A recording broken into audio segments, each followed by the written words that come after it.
Hello all, welcome to movies for you max. ఇది నేను చూసిన సెకండ్ ఫిలిం.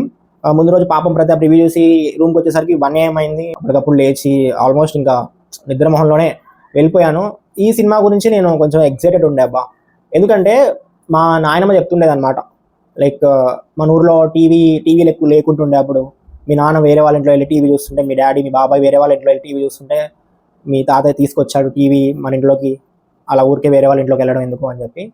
సో అది అలాంటి విషయాలు, టీవీ గురించి చెప్పిన విషయాలు వినడమే కానీ చూసింది లేదు. ఎందుకంటే మన టైంకి వచ్చేసరికి ఆల్మోస్ట్ అందరింట్లో టీవీలు వచ్చేసాయి, డిష్లు వచ్చేసాయి, కేబుల్ కనెక్షన్ ఉంటుంది కదా, అవన్నీ వచ్చేసాయి. సో అలాంటి ఒక సినిమా చూడబోతున్నాం, అది మనం ఫీల్ అవ్వబోతున్నాం అన్న చిన్న ఎక్సైట్మెంట్ అయితే ఉండే. అండ్ ట్రైలర్ సాంగ్స్ కూడా బాగానే ప్రమోట్ చేశారు కిరణ్ అబ్బవరం గారు.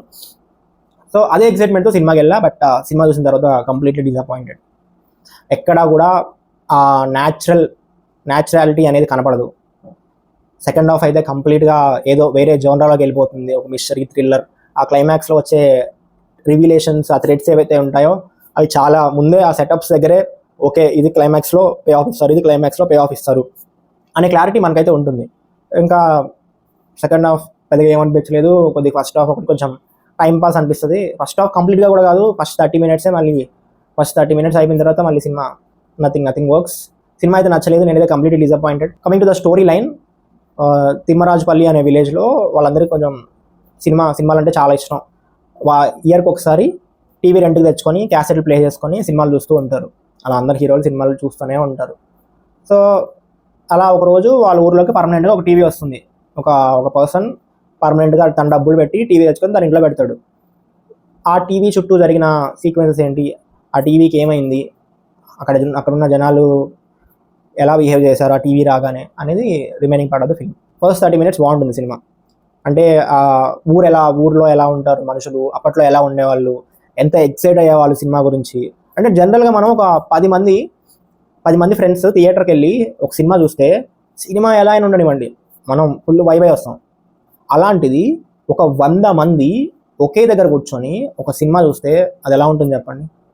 బట్ డ్యూ టు టెక్నాలజీ మనం ఆ ఎక్స్పీరియన్స్ని మిస్ అవుతున్నాం. ఎందుకంటే ఎవరి చేతిలో అయినా ఫోన్స్ వచ్చేసాయి. ఇంతకుముందు అట్లీస్ట్ క్రికెట్ మ్యాచెస్ మనం సాయంత్రం అవగానే ఒక పక్కింట్లో టీవీలోనో, లేకపోతే మన ఇంట్లో టీవీ ఉంటే మన ఇంట్లోకి మన ఫ్రెండ్స్ అందరూ వచ్చి కూర్చొని చూడమో సంథింగ్ అలా జరుగుతూ ఉండేది. ఇప్పుడు ఏమైంది, ప్రతి చోట ఫోన్లు వచ్చేసాయి. ఇంతకుముందు సాయంత్రం మనం వేరే ఏ పనులు పెట్టుకునే వాళ్ళం కాదు. ఒక సినిమా టీవీలో వస్తుందంటే ఏ పనులు పెట్టుకునే వాళ్ళం కాదు ఆ టైంకి. వారి సినిమా వస్తుందా, కూర్చొని చూడాలి, ఈ సినిమా బాగుంటుందా అని చెప్పి 10 మందికి 20 మంది 30 మంది కూర్చొని చూసేవాళ్ళం. ఇప్పుడు ఏది లేదు కదా, చేతిలో ఫోన్లు వచ్చేసే పని ఉన్నా కూడా బయట పనికి వెళ్తాం, అక్కడ ఫోన్లు పెట్టుకొని చూసేస్తాం. అలా అయిపోయింది. ఈ కమ్యూనిటీ ఎక్స్పీరియన్స్ అనేది మనం ఖచ్చితంగా మిస్ అవుతున్నాం. అది మళ్ళీ వస్తే బాగుండు. ఇప్పుడు కొంచెం ఊర్లలో మళ్ళీ డ్రామాలు వేసుకుంటున్నారు, పండగలకో వీటికో డ్రామాలు వేసుకొని ఒక 100-500 మంది కూర్చొని చూస్తున్నారు. సో అలాంటి ఎక్స్పీరియన్స్ రెగ్యులర్గా వస్తే బాగుంటుంది. 40 members కిరణ్ అబ్బవరం గారు ఇంట్రడ్యూస్ చేశారు. సినిమా ఎలా ఉంది అని పక్కన పెడితే ఒక 40 మంది కొత్త వాళ్ళ మీద 2 కోట్లు పెట్టి ఒక విలేజ్ డ్రామా తీయడం అనేది కిరణ్ అబ్బవరం గారిని ఖచ్చితంగా అప్రిషియేట్ చేయాలి. సీరియస్లీ చాలా బాగా పర్ఫామ్ చేశారు అందరూ. ఒక డజన్ క్యారెక్టర్స్కి స్క్రీన్ టైం బాగానే ఉంటుంది. అందులో చాలామంది బాగా చేశారు. అండ్ ఈ సినిమా తర్వాత అందులో చాలామందికి వేరే సినిమాల్లో రోల్స్ ఖచ్చితంగా వస్తాయి. హీరో కానివ్వండి, హీరోయిన్ కానివ్వండి, అండ్ రాజప్ప అనే ఒక క్యారెక్టర్ కానివ్వండి, ఇలా ఆల్మోస్ట్ మంచి స్క్రీన్ ప్రెజెన్స్ ఉన్న అన్ని క్యారెక్టర్స్, స్క్రీన్ టైం ఉన్న అన్ని క్యారెక్టర్స్ చాలా బాగా పర్ఫామ్ చేశారు. అండ్ కిరణ్ అబ్బవరం గారిని ఖచ్చితంగా అప్రిషియేట్ చేయాలి. అండ్ ఆయన చెప్పినట్టే మన హీరోలందరూ ఇప్పటికీ సెటిల్ అయిపోయిన హీరోలందరూ వాళ్ళకి 2 కోట్లు పెద్ద మ్యాటర్ ఏం కాదు. ఎందుకంటే సినిమాకి 10-15 కోట్లు తీసుకుంటారు కదా, 2 కోట్లు పెద్ద మ్యాటర్ ఏం కాదు. 2-3 కోట్లు పెట్టి కొత్త ఆర్టిస్టులను పరిచయం చేసి ఒక మంచి, ఇప్పుడు నేను సినిమా ఈ కంప్లీట్ బ్యాడ్ సినిమా అని ఏమనట్లేదు, నేను డిసప్పాయింట్ అయ్యాను ఖచ్చితంగా. అంటే సినిమాలో ఉన్న న్యాచురాలిటీ అయితే లేదు. బట్ ఇలాంటి ఒక అటెంప్ట్ చేయడం అనేది ఖచ్చితంగా అప్రిషియబుల్ మన కిరణ్ అబ్బవరం గారికి. అండ్ మిగతా హీరోలు కూడా ట్రై చేస్తే బాగుంటుంది. కొత్త వాళ్ళు వస్తారు, కొత్త ఆర్టిస్ట్ పరిచయం అవుతారు. సినిమా అంటే ప్రపంచం అని పెట్టుకునే ఆ కృష్ణానగర్లో తిరిగే వాళ్ళందరికీ ఒక చిన్న హోప్ అయితే వస్తుంది, మనం కూడా వెళ్ళొచ్చు ఆ ఇండస్ట్రీలోకి అని. సో మిగతా వాళ్ళు కూడా ట్రై చేస్తే బాగుంటుంది. And the biggest positive in this film is music చాలా బాగుంటుంది, బీజిఎం చాలా బాగుంటుంది. సో అండ్ సాంగ్స్ అన్నీ చాలా బాగుంటాయి. అండ్ క్లైమాక్స్లో ఒక సాంగ్ వస్తుంది, అది నాకు క్రేజీగా అనిపించింది. ఇంకా మన రింగ్ టోన్ కూడా అదే పెట్టుకుందాం అని చూస్తున్నాను. సో సాంగ్స్ ఇవన్నీ చాలా బాగున్నాయి. అండ్ టెక్నికల్గా సినిమా బాగుంది. ఆయన పెట్టిన 2 కోట్ల కంటే ₹1 ఎక్కువే కనిపించింది. సినిమాటోగ్రఫీ కానివ్వండి, ఆ village environment and production design ఏదైతే ఉందో చాలా కేర్ తీసుకున్నారు. అప్పట్లో ఎలా ఉండేది ఊర్లో గుడిసెలు, ఇంటి ముందు ఆ పాక, అవి ఇవి అవన్నీ చాలా చాలా చాలా బాగున్నాయి. ప్రొడక్షన్ డిజైన్ కూడా మంచి ఎఫర్ట్సే పెట్టారు.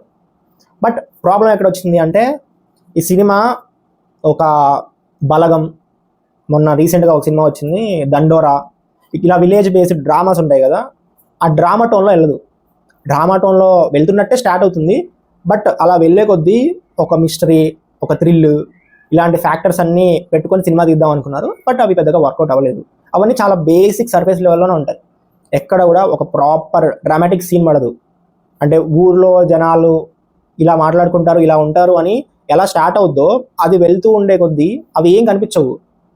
ఏదో జరిగిపోతుంది, ఏదో చేసేయాలి, ఇలా ఒక ట్విస్ట్ పెట్టాలి, ఆడియన్స్ అందరు షాక్ అవుతారు, బట్ షాక్ అవ్వరు. ఆల్రెడీ 2026లో ఉన్నాము, 100,000 సార్లు అలాంటి ట్విస్ట్ చూసే ఉన్నాము, అలాంటి రివిలేషన్స్ చూసే ఉన్నాము. అండ్ మీరు ఒక సెటప్ ఇస్తున్నారు, ఆ సెటప్ మనకి అరే ఇది ఇక్కడ సెటప్ ఇచ్చారా, దీనికి ఖచ్చితంగా పే ఆఫ్ ఇస్తాడు అని మనకి అనిపిస్తే ఇంకా ఆ క్లైమాక్స్లో ఏదైతే రివీల్ చేస్తారో అది మనం హై ఫీల్ అవ్వము. మన క్లైమాక్స్లో రివీల్ చేసేది ఓకే ఇక్కడ ఇలా సెట్ చేశాడా, దాని ఇక్కడ థ్రెడ్తో కనెక్ట్ చేశాడా అని మనకు అది ఎప్పుడు క్లైమాక్స్లో రివీల్ చేసినప్పుడు అనిపించాలి. బట్ ఆ ఫిలిం వెళ్ళే ఫ్లోలోనే మనకి ఓకే ఈ సీన్ చూడగానే ఇది సెటప్, దీని పే ఆఫ్ ఉంటుంది అని మనకు అనిపిస్తే ఇంకా పోయినట్టే, మనకి ఆ థ్రిల్ ఫ్యాక్టర్, ఆ హై అనేది రాదు. సో ఏదైతే డ్రామా మీద నడవాల్సిన సినిమా ఆ థ్రిల్లర్లోకి, ఆ మిస్టరీలోకి షిఫ్ట్ అవుతుందో అక్కడి నుంచి సినిమా అయితే నాకు పెద్దగా నచ్చలేదు. ఓవరాల్గా సినిమా నాకు బిలో యావరేజ్ అనిపించింది. నేనైతే కంప్లీట్లీ డిసప్పాయింటెడ్ అబ్బా. ఒక మంచి ఇంట్రెస్ట్తోనే, ఒక మంచి ఎక్సైట్మెంట్తోనే సినిమాకి వెళ్ళాను.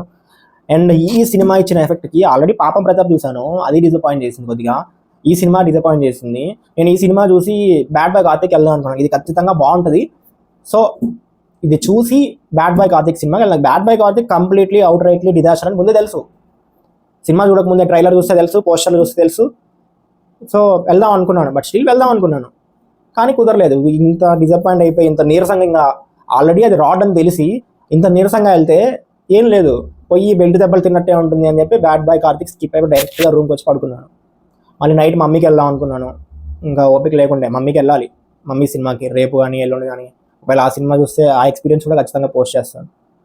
సో అది, మీరు ఈ వీకెండ్ ఏ సినిమాకి వెళ్తున్నారో కింద కామెంట్స్లో చెప్పండి. మళ్ళీ నెక్స్ట్ వీడియో వెళ్దాం. Until then signing off, team movies for you.